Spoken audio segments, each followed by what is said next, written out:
আসসালামু আলাইকুম, সকলকে স্বাগতম এবং শুভেচ্ছা তৌফিক ইংলিশের আরো একটা ক্লাসে। আমরা ঢাকা ইউনিভার্সিটির নিয়ে কাজ করতেছিলাম, মডেল টেস্ট নিয়ে কাজ করতেছিলাম। অর্থাৎ ঢাকা ইউনিভার্সিটি পরীক্ষার আগ পর্যন্ত আমরা বলছিলাম যে হলো মডেল কোয়েশ্চেন আমরা সেই অনুপাতে যেরকম, অর্থাৎ ঢাকা ইউনিভার্সিটিতে যেরূপ কোশ্চেন আসে বা ঢাকা ইউনিভার্সিটিতে আসা কোশ্চেনগুলো, এগুলো আমরা কি করতেছিলাম, সলভ দিয়ে যাচ্ছিলাম। তারই ধারাবাহিকতায় আজকে ৮ নম্বর ক্লাস, মডেল কোয়েশ্চেন ৮। সো আমরা আজকে ৮ নম্বর কোশ্চেনে যাওয়া, মানে মডেল কোশ্চেন সলভ করার আগে আমরা একটু জেনে নিই যে আসলে এই এই মডেল টেস্টগুলো কাদের জন্য। মূলত ঢাকা ইউনিভার্সিটির এ, বি এবং সি ইউনিট এছাড়াও যারা হলো জাহাঙ্গীরনগর, রাজশাহী বা চট্টগ্রাম বা জিএসটি পরীক্ষা দিবে তারাও উপকৃত হবে। কেমন? আচ্ছা, সো প্রথম আমরা যদি একটা কোশ্চেন দেখি তাহলে কি বলছে, যে প্রথম নাম্বার কোশ্চেনটা আমাদের প্রথম বলছে যে শি লাইকস, ঠিক আছে, শি লাইকস, সে পছন্দ করে। কি পছন্দ করে? মূলত লাইক একটা ভার্ব, এই ভার্বের পরে আমাদের, লাইকের পরে যদি ভার্ব হলে আমাদের এর পরের ভার্বের সাথে কি করতে হয়, অর্থাৎ আমাদের আইএনজি নিতে হয়। সো এর পরে আর কোনো কথা থাকে না, উত্তর ডাইরেক্ট, একদম কি, রিডিং, ডিরেক্ট কি, রিডিং। লাইকের পরে ভার্ব আসলে আমাদের কি করতে হবে, ওই ভার্বের সাথে আর কি করতে হয়, আইএনজি যুক্ত করতে হয়। ক্লিয়ার? সো এর পরের প্রশ্নটা দেখি। It was very embarrassing or embarrass situation. আমি অপশন দেখে যেটা বুঝতে পারতেছি, মূলত এই জিনিসগুলোর ক্ষেত্রে এই যে ইম্বারেস হবে না, ইম্বারেসমেন্টও হবে না, আইদার ইম্বারেসিং আর ইম্বারেসমেন্ট। যদি কোনো ব্যক্তিকে মানে করা হয়, বিব্রত করা হয় বা লজ্জা দেওয়া হয়, তাহলে ব্যক্তিকে দেওয়া হলে ইডি। আর যখন পরিস্থিতি বোঝাবে, কোনো পরিস্থিতি বিরক্তকর বা কিছু বিরক্তকর কোনো বস্তু, অবজেক্ট, তখন সেক্ষেত্রে আমাদের কি ব্যবহার করতে হয়, আইএনজি। যেহেতু এইটা আমাদের সিচুয়েশন অবজেক্ট, সেহেতু আমাদের এখানে আমাদের কি ব্যবহার করতে হবে, it is very embarrassed, it is very embarrassing situation, অর্থাৎ এই জায়গায় আমাদের কি করতে হবে, আইএনজি। সবচেয়ে মজার ব্যাপার, এগুলো কিন্তু আমাদের প্রেজেন্ট পার্টিসিপল। এবং এর সাথে সাথে আমি আরো একটা এক্সাম্পলের কথা বলে রাখি, যে it is interesting, it is interesting. এবং এই জায়গায় মাথায় রাখতে হবে, এই যে ইট ইজ ইন্টারেস্টিং, অনেকে মনে করে থাকে হয়তোবা এইটা প্রেজেন্ট কন্টিনিউয়াস টেন্স। কি tense? Present continuous tense, continuous, present continuous tense, কিন্তু না, এইটা প্রেজেন্ট ইনডিফিনিট। এইখানে যেটা ব্যবহার হয়েছে সেটা হচ্ছে বাক্যে অ্যাডজেক্টিভ হিসাবে ব্যবহার হয়েছে। ক্লিয়ার? আচ্ছা, আর যদি বলা ইডি কখন আমরা ব্যবহার করে থাকি, ইডি ব্যবহার করে থাকি যদি বলি যে আই অ্যাম এম্বারেসড বা আই ফিল এম্বারেসড, ঠিক আছে, আই অ্যাম ইন্টারেস্টেড, যখন আমরা এরকম ক্ষেত্রে ব্যবহার করে থাকি I am interested, I am কি, ইন্টারেস্টেড। ক্লিয়ার? এর পরেরটা একটু দেখি, যে fill in the blanks with the correct word, there is no alternative. Fixed preposition, অল্টারনেটিভের পরে অল্টারনেটের পরে প্রিপোজিশন কি ব্যবহার করতে হয়, অল্টারনেট টু। ফিক্সড, ঠিক আছে, অল্টারনেট টু। এরপরে কি বলছে, যে ফারহানা স্পিক ইংলিশ ফ্লুয়েন্টলি, ওকে, এরপরে সেমিকলন, তার মানে বুঝতে পারতেছি এই যে সেমিকলন দেওয়ার মানে হচ্ছে এইটা কম্পাউন্ড সেন্টেন্স। কি সেন্টেন্স? কম্পাউন্ড সেন্টেন্স, ঠিক আছে। এরপরে আরো তথ্য দিচ্ছে, শি নোজ ফ্রেঞ্চ। মূলত এখন আমাদের এই জিনিসগুলো জানতে হবে। হাউ এভার, মানে এক ধরনের স্টেটমেন্ট দেওয়ার পরে তার বিপরীত ধর্মী স্টেটমেন্ট দেওয়ার ক্ষেত্রে আমরা হাউ এভার ব্যবহার করি। যেমন এতক্ষণ যা বলছি হাউ এভার, এগুলো বাদ দিয়ে এখন আরেকটা কথায় যাই, সেই ক্ষেত্রে আমাদের কি ব্যবহার করতে হয়, হাউ এভার ব্যবহার করতে হয়। সিন্স, কারণের ক্ষেত্রে দো অথবা অল দো, মানে যদিও, ঠিক আছে, এখানে যদিওর কোনো প্রশ্ন আসে নাই। সো আরো বেশি অধিক, মানে আরো বেশি এক্সট্রা ইনফরমেশন দেওয়ার ক্ষেত্রে আমরা কি ব্যবহার করে থাকি, এই যে মোর ওভার, কি ব্যবহার করে থাকি, মোর ওভার। সো বলছে Farhana speak English fluently, moreover she knows French. অধিকন্তু সে আবার কি জানে, সে ইংরেজিতে ভালো কথা বলতে পারে, অধিকন্তু সে ফ্রেঞ্চ ভাষাটাও কি জানে। সো এরকম অধিকন্তু তথ্য দেওয়ার ক্ষেত্রে আমরা কি ব্যবহার করে থাকি, মোর ওভার। আর এতক্ষণ যেই ধরনের স্টেটমেন্ট আমরা ডেলিভারি দিছি, এখন তার রিভার্স স্টেটমেন্ট দেওয়ার ক্ষেত্রে আমরা ব্যবহার করে থাকি হাউ এভার। কি ব্যবহার করে থাকি, হাউ এভার। ক্লিয়ার? আচ্ছা, এরপরটা কি বলছে, দ্য ওয়ার্ড টর্মেন্টর, নিপীড়ককারী। টর্মেন্টর শব্দের অর্থ কি, নির্যাতনকারী অথবা নিপীড়নকারী। ঠিক আছে, মূলত একটা জিনিস মাথায় রাখতে হবে, কোন নাউন ওয়ার্ডের সাথে ভার্ব ওয়ার্ডের সাথে, কি বললাম, ভার্ব ওয়ার্ডের সাথে যখন ই আর অথবা ও আর যুক্ত হয় তখন এটা নাউনে রূপান্তরিত হয়। তখন সেটা কি, নাউনে নাউনে রূপান্তর হয়। সো এইটা ডেফিনেটলি এটা কি একটা নাউন ওয়ার্ড। ক্লিয়ার? এরপরটা কি বলছে, who is creating this mace. এখন সবচেয়ে বড় ব্যাপার এইটা হু দিয়ে আছে, হ্যাঁ, এবং মেক ইট প্যাসিভ, এটাকে প্যাসিভ করতে হবে। সো আমরা জানি যে হু এর পরিবর্তে আমাদেরকে কি নিতে হয়, বাই হোম নিলাম, বাই হোম, তারপরে অক্সিলারি ভার্ব, তারপরে অবজেক্টটাকে আমাদের কি বানাইতে হবে, this this mess being, this mess being CREATED created. এই অপশন কোথায় আছে, হ্যাজ বিন না, so by whom has this mess না, বাই হোম দিস না, বাই হোম এই যে অক্সিলারি ভার্ব, অবজেক্টটাকে সাবজেক্ট করছি, বিং এরপরে কি আসছে V3, তার মানে কারেক্ট অ্যান্সারটা হচ্ছে ডি নাম্বার। ক্লিয়ার? আচ্ছা, এরপরের ইয়াটা কি বলছে, মাই গ্র্যান্ডফাদার সেইড, আমার গ্র্যান্ডফাদার, ঠিক আছে, দাদা অথবা নানা, সেইড বলেছিল যে I will have a glass of milk at night, মানে আমাকে এক গ্লাস দুধ খেতে, রাতে আমাকে এক গ্লাস কি করতে, দুধ খেতে। ওকে, সো এখন এই জিনিসটা আমাদের কি করতে হবে, আমি যদি এইটা একদম ন্যারেশনের ইয়াতে চেঞ্জ করা যায় তাইলে দেখতে হবে যে আমরা যদি এভাবে চেঞ্জ করি যে মাই গ্র্যান্ডফাদার সেইড বলেছিল দ্যাট, যে আই, তার মানে হচ্ছে হলো মাই গ্র্যান্ডফাদার সেইড দ্যাট, তাহলে আই, এখানে আই এর পরিবর্তে মাই গ্র্যান্ডফাদার সেইড টু মি, আচ্ছা এখানে আই কাকে মডিফাই করবে, আইকে মানে আই মডিফাই করে কি হয়ে যাবে, হি হয়ে যাবে।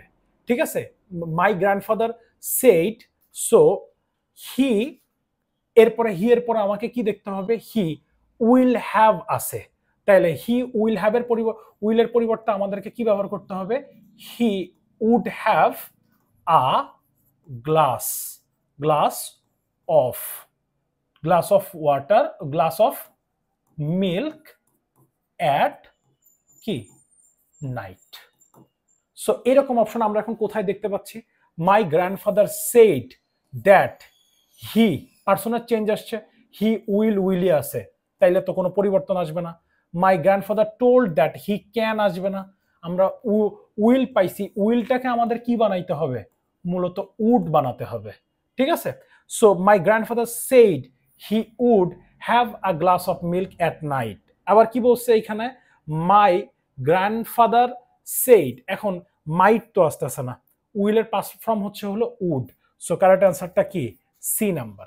So my grandfather said he would have a glass of water, তার মানে মানে আমার গ্র্যান্ডফাদার বলেছিল তাকে কি এক গ্লাস, রাতে এক গ্লাস কি দুধ খেতে। সো এখানে আমরা সাবজেক্ট হিসেবে কি নিলাম, হি, মানে subject third person singular number, এবং উইলের আমরা হচ্ছে হলো ইয়াটাকে পাস্ট ফর্মটাকে, উইলের পাস্ট ফর্মটাকে কি করে দিলাম, উড করে দিলাম। ক্লিয়ার?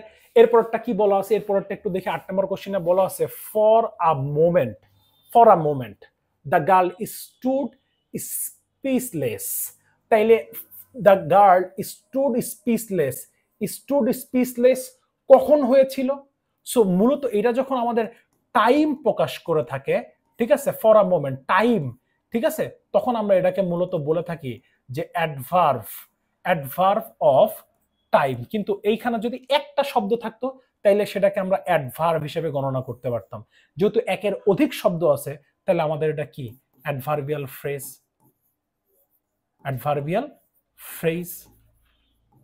ফ্রেজ, অপশন কি ডি। ক্লিয়ার? আচ্ছা, এরপরটা একটু লক্ষ্য করি কি বলছে, Rakib plans to join the air force, Rakib পরিকল্পনা করেছিল, প্ল্যানের পরে সবসময় টু বসে, প্ল্যান টু, ঠিক আছে, জয়েন দ্য এয়ারফোর্সে জয়েন করবে কখন, হোয়েন, এই ভার্ভকে যখন আমরা হোয়ার, ঠিক আছে, হোয়েন এবং হাউ দ্বারা প্রশ্ন করব, যে উত্তরটা পাবো সেটা হচ্ছে মূলত বাক্যে কি অ্যাডভার্ব। ঠিক আছে, এখন এইখানে when he leaves the college, এখন এখানে যেহেতু মানে সাবজেক্ট আছে ফাইনাইট ভার্ব আছে, তাহলে এটা হচ্ছে হলো কোন ফ্রেজ, কোন ক্লজ, অ্যান অ্যাডভার্বিয়াল ক্লজ। কি ক্লজ? Adverbial clause. এরপরটা দেখি, I talk to the girl who complained of bullying. এখন এই যে হু কমপ্লেইনড অফ বুলিং, ঠিক আছে, এই হু কাকে তথ্য দিতেছে, কার সম্পর্কে তথ্য দিতেছে? দ্য গার্ল সম্পর্কে।